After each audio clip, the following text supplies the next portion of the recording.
வணக்கம். நிகழ்ந்திருப்பது வெற்றி டிவியின் பிரதான செய்திகளுடன். செய்திகள் வாசிப்பவர் லிசாலினி கமல்நாதன். முதலில் இன்றைய தலைப்புச் செய்திகள். வெலிகம பிரதேச சபை தலைவர் துப்பாக்கிச் சூட்டில் பலி. ஒரே நாளில் குறைந்த தங்கத்தின் விலை, குழப்பத்தில் வர்த்தகர்கள். தொடரும் கனமழை, 9,000க்கும் மேற்பட்டோர் பாதிப்பு. டிரம்பின் ஏற்பாட்டில் தீபாவளி கொண்டாட்டம். தொடர்பான இலங்கை செய்திகள்.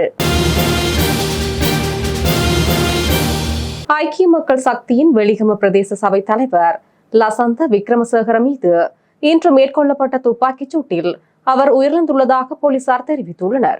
வெலிகம பிரதேச சபை தலைவர் மிதிகம லசா என்ற லசந்த விக்ரமசேகர இன்று காலை 10:30 மணி அளவில் அவரது அலுவலகத்தில் வைத்து சுட்டுக் கொல்லப்பட்டார். தலைவரின் அலுவலகத்திற்குள் நுழைந்த அடையாளம் தெரியாத துப்பாக்கிதாரி ஒருவர் துப்பாக்கிச்சூடு நடத்தி தப்பிச் சென்றதாக போலீசார் தெரிவித்துள்ளனர். இன்று தலைவரை பொதுமக்கள் சந்திக்கும் நாள் என்பதால் பொதுமக்கள் அவரை சந்திக்க நேரம் வழங்கப்பட்டதாக போலீசார் தெரிவிக்கின்றனர். வெள்ளை நிற உடை மற்றும் கருப்பு நிற முகக்கவசத்துடன் சாதாரண நபரை போல உடை அணிந்து வந்த துப்பாக்கிதாரி மக்களுடன் காத்திருந்துள்ளார்.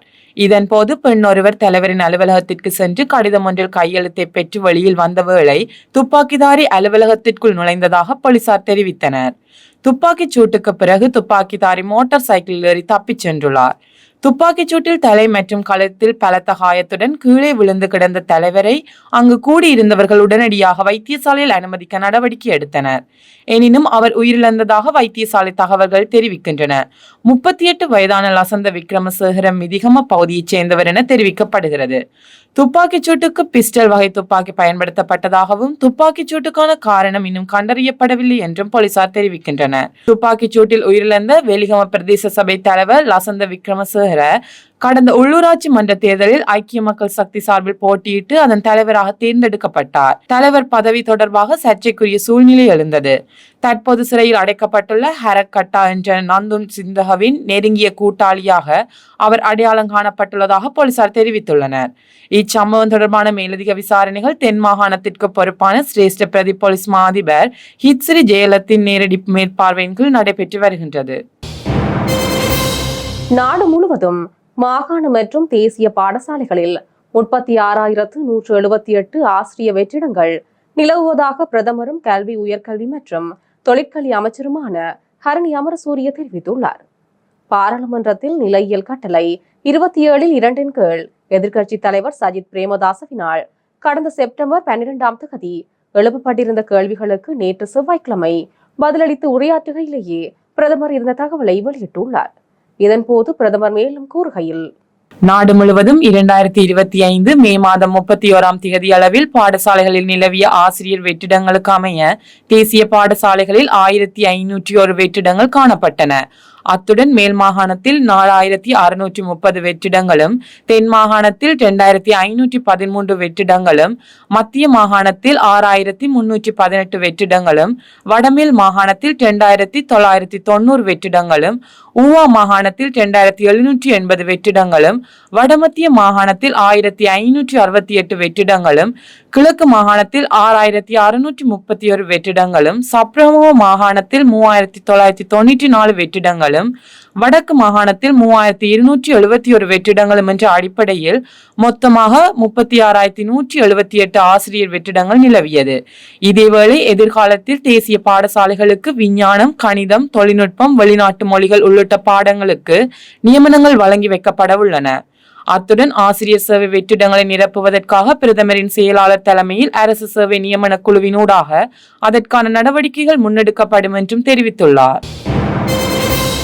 வவுனியா மாநகர முதல்வராக சுந்தரலிங்கம் காண்டீபன் மற்றும் துணை முதல்வராக பரமேஸ்வரன் கார்த்தீபன் ஆகியோர் தமது பதவிகளை தொடர்வதற்கு மேன்முறையீட்டு நீதிமன்றம் இடைக்கால தடை உத்தரவை பிறப்பித்துள்ளது. மேன்முறையீட்டு நீதிமன்றத்தின் தலைவர் நீதியரசர் ரோஹந்த அபேசூரிய மற்றும் பிரியந்த பெர்னாண்டோ ஆகியோர் அடங்கிய மேன்முறையீட்டு நீதிமன்ற அமர்வு இந்த உத்தரவை பிறப்பித்துள்ளது. இதன்படி மனுவின் விசாரணை நிறைவடையும் வரை இடைக்கால தடை உத்தரவு அமலில் இருக்கும் என உத்தரவிடப்பட்டுள்ளது. அத்துடன் குறித்த மனுவை எதிர்வரும் நவம்பர் 19ஆம் தேதி மீண்டும் விசாரணைக்கு எடுத்துக்கொள்ள நீதிமன்றம் உத்தரவிட்டுள்ளது. வவுனியா மாநகர சபையின் ஆட்சி அமைப்பதற்கு ஜனநாயக தமிழ் தேசிய கூட்டணிக்கு ஆதரவு கோரப்பட்ட போது ஜனநாயக தேசிய முன்னணியின் மேலதிக உறுப்பினராக தெரிவு செய்யப்பட்ட பரமேஸ்வரன் கார்த்தீபன் பிரதி முதல்வர் பதவியை கோரி ஜனநாயக தமிழ் தேசிய கூட்டணிக்கு ஆதரவளித்திருந்தார். எனினும் அவர் வவுனியா தெற்கு தமிழ் பிரதேச சபைக்கு உட்பட்ட எல்லையில் வசித்து வரும் நிலையில் மாநகர சபையில் போட்டியிட்டமை மற்றும் பதவியை பெற்றமை என்பன சட்ட விதிகளை மீறிய செயற்பாடுகள் என குற்றம் சுமத்தப்பட்டது. இந்த குற்றச்சாட்டை முன்வைத்து வவுனியா மாநகர சபையின் தேசிய மக்கள் சக்தியின் உறுப்பினர் கந்தையா விஜயகுமார் மற்றும் சுயேட்சை குழு உறுப்பினர் பிரேமதாஸ் சிவசுப்பிரமணியம் ஆகியோர் மேல்முறையீட்டு நீதிமன்றத்தில் வழக்கு தாக்கல் செய்தனர். இதன் அடிப்படையில் கடந்த 4 தவணைகளின் பின்னர் நேற்றைய தினம் மேல்முறையீட்டு நீதிமன்றத்தினால் வவுனியா மாநகர முதல்வர் மற்றும் பிரதி முதல்வருக்கு எதிராக இடைக்கால தடை உத்தரவு பிறப்பிக்கப்பட்டது. சீரற்ற காலநிலை காரணமாக 12 மாவட்டங்களில் 2357 குடும்பங்களைச் சேர்ந்த 9392 பேர் பாதிக்கப்பட்டுள்ளனர். மேலும் இதுவரை 3 பேர் உயிரிழந்துள்ளதாகவும் தெரிவிக்கப்படுகிறது.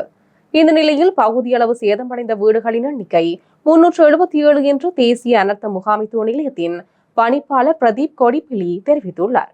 தற்போதைய பேரிடர் சூழ்நிலையை கருத்தில் கொண்டு பொதுமக்களுக்கு 24 மணி நேர தொலைபேசி எண்ணையும் அரச மருத்துவ அதிகாரிகள் சங்கம் அறிமுகப்படுத்தியுள்ளது. அதன்படி 07745066002 என்ற தொலைபேசி இலக்கத்தின் மூலம் தேவையான சுகாதார ஆலோசனைகளை பெற முடியும்.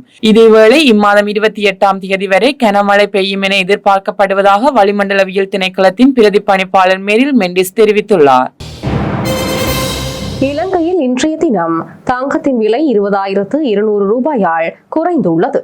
செட்டியார் தெரு தங்கச்சந்தை தரவுகளின்படி நேற்றைய தினம் 3,42,200 ரூபாயாக காணப்பட்ட 22 கேரட் 1 பவுன் தங்கத்தின் விலை இன்றைய தினம் 3,22,000 ரூபாவாக குறைந்துள்ளது. அதே நேரம் நேற்றைய தினம் 3,70,000 ரூபாயாக காணப்பட்ட 24 கேரட் 1 பவுன் தங்கத்தின் விலை இன்றைய தினம் 3,50,000 ரூபாயாக குறைந்துள்ளது. கடந்த சில நாட்களாக 4,10,000 ரூபாய் வரை அதிகரித்த தங்கத்தின் விலை தற்போது படிப்படியாக குறைந்து வருகின்றமை குறிப்பிடத்தக்கது.